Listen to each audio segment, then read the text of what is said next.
The Auditor-General provides assurance to Parliament on the accountability and performance of the Victorian public sector. The Auditor-General conducts financial and performance audits and reports on the results of these audits to Parliament. On the 26th of June 2014, the Auditor-General tabled his performance audit report on the impact of increased scrutiny of high-value, high-risk projects. The community rightly expects that publicly funded capital investments are well planned, managed and scrutinised to deliver expected benefits on time and on budget. This is particularly important given that the recent budget estimated that projects valued at $72 billion are underway or committed to. These included new commitments of up to $27 billion to build new road and rail infrastructure, such as the $8 to $10 billion second stage of the East-West Link and the $8.5 to $11 billion Melbourne Rail Link. Integrity agencies identified past problems with project business cases and procurements, and the government adopted the High Value, High Risk, or HVHR process in late 2010 to address the cost and time overruns associated with these problems. The aim of the HVHR process is to provide greater certainty that projects will deliver intended benefits in line with planned costs and timelines. HVHR reviews started in 2011 to cover projects in the 2012-13 budget cycle. HVHR investments are subject to added extra scrutiny through reviews by the Department of Treasury and Finance, or DTF, together with additional Treasurer's approvals at key milestones covering the business case, procurement and post-contract monitoring. The process captures budget-funded projects over $100 million, together with smaller projects deemed risky or projects specifically nominated by government. Applying the HVHR process should result in more predictable and reliable delivery. The audit examined DTF's application of the process and whether this had improved business cases and procurements so they provide greater assurance that benefits are likely to be delivered according to estimated costs and timelines. We assessed DTF's application of the process by initially examining 5 projects, all of which had been subject to substantive HVHR review and had finalised contracts. DTF updated its template for reviewing business cases in late 2012, and we selected an additional 3 projects to see if this had made a difference to the quality and depth of business case reviews.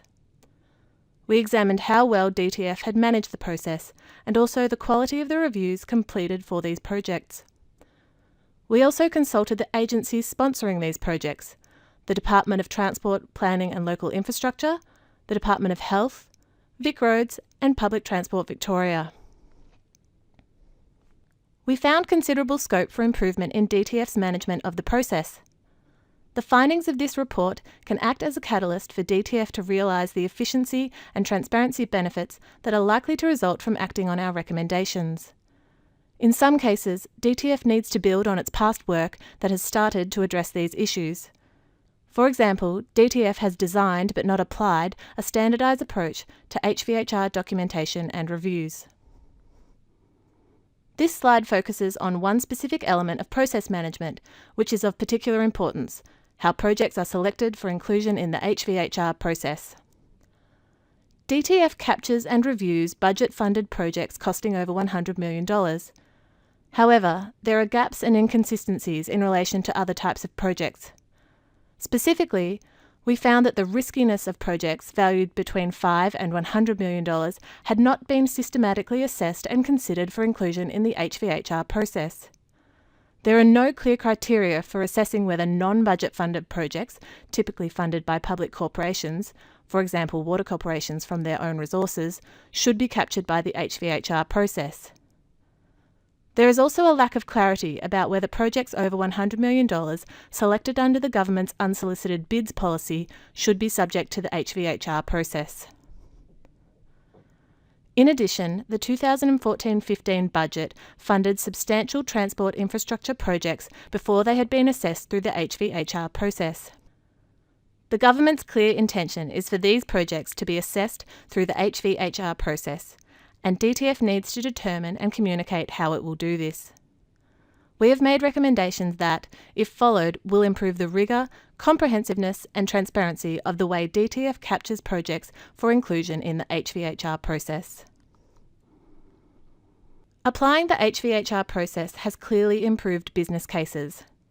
We found several examples where DTF had challenged agencies about the content of business cases and procurement processes, and the subsequent changes improved their quality and clarity.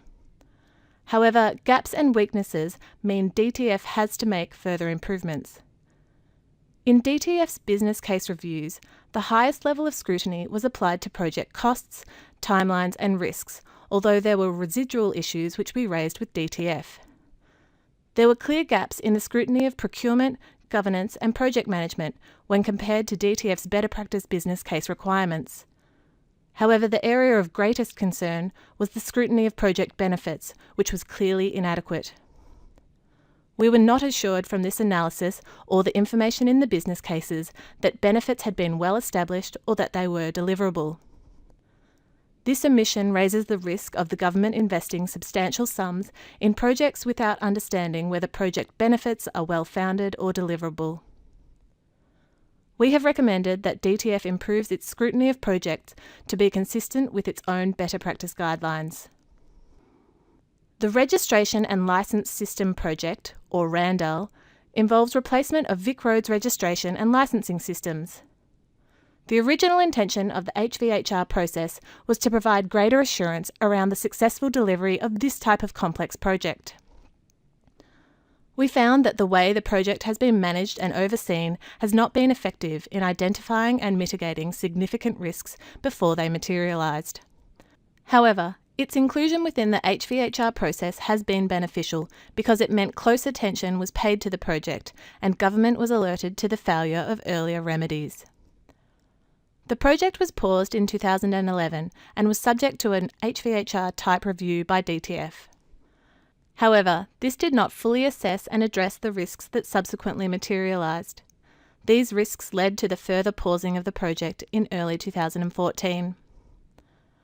At the core of this unsatisfactory management of risk was the lack of the depth of skills and experience needed to manage and oversee this type of transformational technology project. By the second half of 2013, these skills had been bolstered, and inadequacies in the earlier management and oversight of the project had been identified, including its management, which did not recognise early enough the need for the review and transformation of business rules and processes alongside the procurement of a technology solution, the oversight of the management by the board, which in 2011 did not fully understand the risks affecting the project, and the independent review, which in 2011 did not identify, for example, the high risk of implementing the project as a single-phase deployment. When the project resumed after the pause in 2011, it had an approved budget of $158 million. In early 2014, the estimated cost had increased to nearly $300 million, and the expected completion had been extended by 18 months. The lesson is clear. Major transformational ICT projects need appropriately skilled and experienced resources at all three levels. DTF needs to make sure this lesson is applied in reviewing future complex technology projects. The following 3 slides list the recommendations to DTF. The department accepted all 8 of our recommendations and described the specific actions it planned to undertake to address these in its response.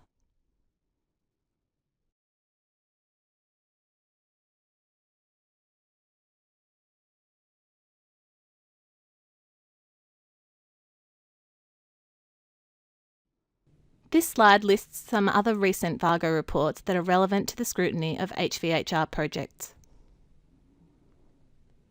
All our reports are available on our website.